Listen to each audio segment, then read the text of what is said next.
Evangeline Lilly nunca pareceu se encaixar perfeitamente no molde de vidro que Hollywood reserva para suas estrelas. Enquanto muitos buscam o brilho incessante dos holofotes, ela frequentemente parecia estar em uma busca silenciosa por uma saída de emergência, mesmo enquanto protagonizava as maiores franquias do planeta. Da misteriosa Kate Austen em Lost até a imponente Vespa no universo cinematográfico Marvel, seu rosto foi sinônimo de sucesso global e prestígio comercial.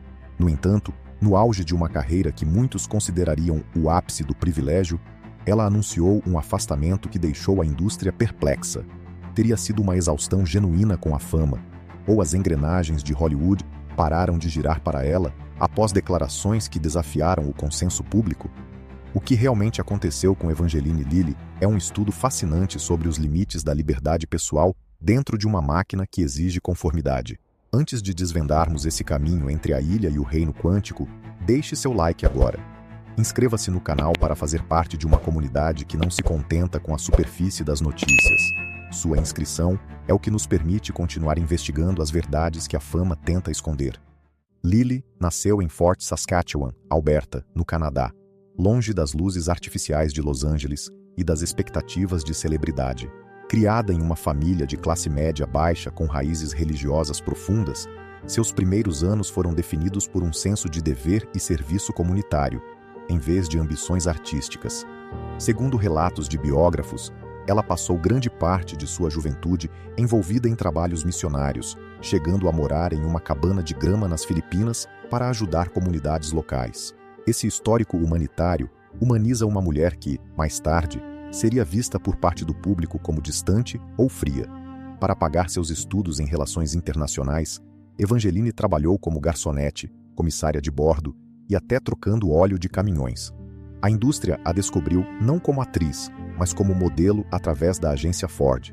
Para ela, no entanto, a moda era apenas uma ferramenta pragmática para financiar sua educação e seus sonhos de mudar o mundo através do ativismo. Ela era uma mulher de substância que se viu lançada em uma indústria de aparências, um conflito fundamental que a acompanharia durante toda a sua vida profissional e moldaria suas decisões futuras. A ascensão de Evangeline Lilly é uma daquelas histórias lendárias de Hollywood que parecem roteiro de cinema.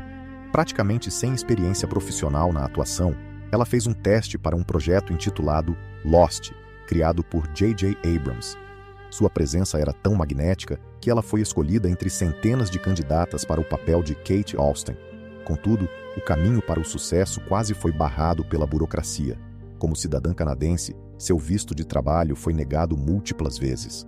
Segundo relatos, a produção já estava testando outras atrizes quando seus documentos finalmente chegaram. A indústria começou a apostar nela como um novo arquétipo de protagonista feminina, vulnerável, mas fisicamente imponente. No momento em que o episódio piloto foi ao ar, Evangeline deixou de ser uma estudante de Alberta para se tornar um fenômeno global. Foi interpretado pela mídia da época que ela era a It Girl, que todos queriam conhecer. Apesar da fama repentina, ela frequentemente expressava desconforto com a atenção constante, descrevendo-se como uma intrusa no mundo das celebridades, mesmo quando seu rosto estampava revistas em todos os cantos do globo. O auge absoluto de sua carreira ocorreu quando ela conseguiu transitar do sucesso televisivo de Lost para os titãs do cinema mundial. Ser escolhida por Peter Jackson para interpretar Tauriel na trilogia O Hobbit foi um testamento de seu prestígio. Embora sua personagem fosse uma criação fora dos livros originais, sua presença foi vista como uma necessidade comercial e narrativa para modernizar a franquia. Logo em seguida, ela atingiu o zênite da indústria ao ingressar no universo cinematográfico Marvel como Hope Van Dyne, a Vespa. Nesse estágio, Evangeline Lilly não era apenas uma atriz.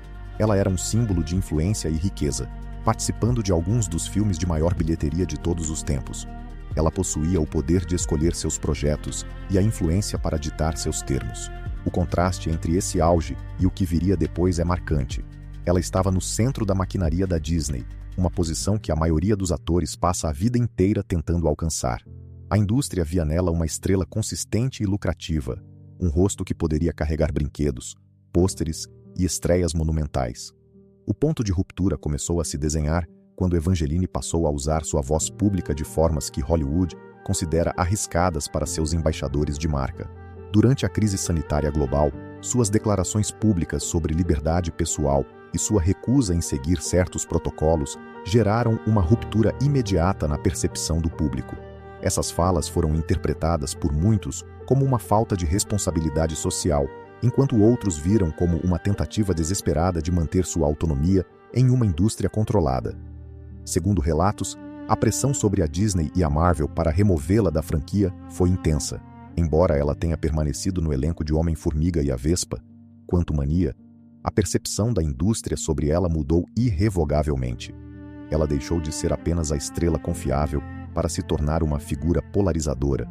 Esse contexto é crucial para entender que seu afastamento não foi necessariamente uma falta de convites, mas sim um esgotamento do contrato social entre uma celebridade e a expectativa de conformidade que o público e os estúdios exigem. A queda de Evangeline Lilly não foi caracterizada por uma ausência total de papéis, mas por um silêncio progressivo e um estreitamento de seu caminho profissional. Sua reputação foi afetada por uma narrativa que a pintava como difícil ou desconectada dos valores contemporâneos. A perda de oportunidades tornou-se evidente quando o marketing de seus últimos grandes filmes pareceu evitar sua presença central, focando em outros membros do elenco. Rejeições silenciosas de grandes estúdios e a falta de novos contratos para produções de alto orçamento mostraram que a indústria estava se afastando. Segundo relatos, a cultura do cancelamento nas redes sociais agiu como um catalisador, criando um ambiente tóxico em torno de seu nome.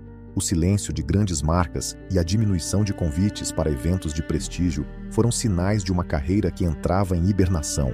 Foi uma queda baseada na fricção entre suas convicções pessoais e a imagem cuidadosamente curada que Hollywood exige de seus heróis.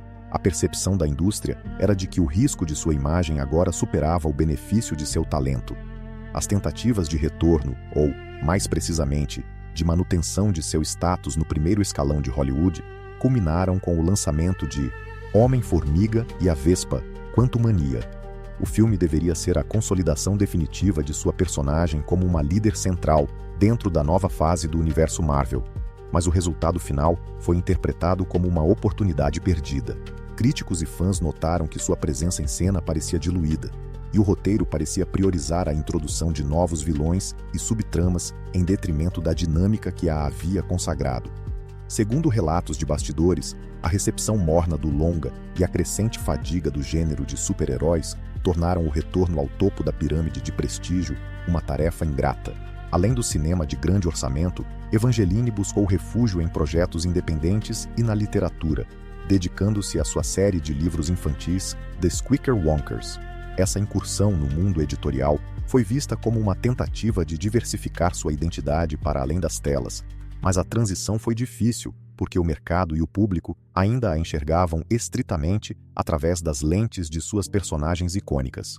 O esforço para ser levada a sério como autora, enquanto carregava o peso de declarações polêmicas recentes, criou uma barreira invisível que impediu que ela retomasse a unanimidade de que desfrutava nos anos dourados de sua carreira.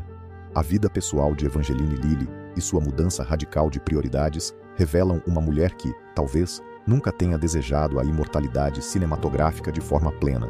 Desde o início de sua trajetória, ela foi vocal sobre sua falta de paixão intrínseca pela atuação, frequentemente descrevendo o ofício como um meio para um fim, e não como uma vocação espiritual inegociável.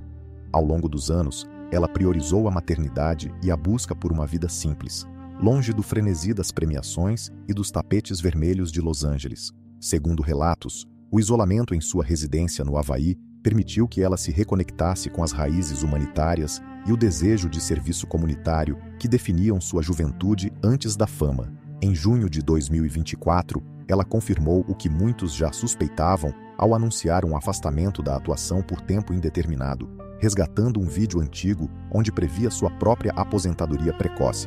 Essa escolha foi interpretada como um ato de coragem e sanidade em uma cultura que exige que as estrelas brilhem até o esgotamento total. Para Evangeline, o afastamento consciente não foi uma fuga das dificuldades, mas um retorno planejado para um estilo de vida que ela sempre valorizou mais do que os aplausos da indústria. Uma releitura crítica da trajetória de Evangeline Lilly nos obriga a questionar os padrões de comportamento e conformidade impostos às mulheres em posições de alto perfil. A indústria cinematográfica moderna, especialmente sob o comando de grandes corporações globais, opera sob um código de conduta rigoroso que raramente permite dissidências ideológicas sem que haja consequências contratuais ou reputacionais severas. Foi interpretado por analistas de mídia que o tratamento dispensado a ela foi significativamente mais duro do que o recebido por colegas homens que manifestaram opiniões igualmente controversas em momentos de crise. Existe uma percepção crescente de que a mulher difícil ou a estrela que expressa opiniões impopulares é rapidamente descartada ou silenciada, enquanto o homem polêmico é frequentemente mantido sob a justificativa de seu valor artístico ou comercial. Além disso, o papel das redes sociais em transformar suas declarações em armas de engajamento acelerou um processo de ostracismo que talvez não ocorresse em outras décadas. A trajetória de Evangeline é um exemplo vívido de como a autonomia de pensamento individual pode ser fundamentalmente incompatível com as demandas de manutenção de uma imagem pública corporativa em Hollywood. Atualmente, a situação de Evangeline Lilly é de um exílio voluntário e aparentemente sereno. Ela reside longe dos centros nevrálgicos do entretenimento, mantendo uma rotina que prioriza a espiritualidade, a escrita e o ativismo ambiental de base. Longe dos flashes constantes, ela se dedica integralmente aos seus projetos literários e à sua família, raramente aparecendo em eventos públicos ou concedendo entrevistas sobre sua carreira cinematográfica passada. Segundo relatos de pessoas próximas, ela se sente em paz com a decisão de não buscar mais o próximo grande papel, vivendo de forma confortável com o patrimônio e o legado que construiu durante suas décadas de atividade intensa. A indústria ainda a vê com uma mistura de respeito por sua integridade e estranheza por sua recusa em continuar jogando o jogo da fama quando ainda teria anos de carreira pela frente. Ela não é mais apenas a Vespa ou a Kate. Ela se define agora como uma buscadora da verdade e uma mãe. Trabalhando silenciosamente em suas obras literárias, ela mantém uma conexão direta com seus seguidores através de canais pessoais, onde compartilha reflexões profundas sobre o envelhecimento e a natureza humana, operando totalmente fora da lógica comercial dos estúdios. A história de Evangeline Lilly serve como uma lição maior sobre os custos invisíveis do sucesso e a importância de saber o momento exato de abandonar a mesa enquanto se ainda tem as próprias cartas na mão. Hollywood é uma máquina de projeções e expectativas, e Evangeline foi uma das poucas figuras que teve a lucidez de perceber que as imagens projetadas nas telas não guardavam qualquer semelhança com a mulher que ela desejava ser na intimidade. Sua trajetória nos ensina que a verdadeira reinvenção pode não ser um novo papel em um filme de prestígio, mas a coragem de dizer não a um sistema que consome identidades em troca de uma relevância passageira. O que realmente aconteceu com ela não foi um desaparecimento trágico ou uma queda por falta de talento, mas uma escolha consciente e deliberada pela soberania da própria vida e da própria voz. Ela provou que é possível atingir o topo da montanha, olhar para o vale e decidir que a paz do anonimato é mais valiosa do que o eco infinito dos aplausos. Evangeline Lilly nos deixa com a reflexão de que, em um mundo obcecado pela visibilidade constante, o maior ato de poder é ter a liberdade de se retirar e ser finalmente o autor da própria história.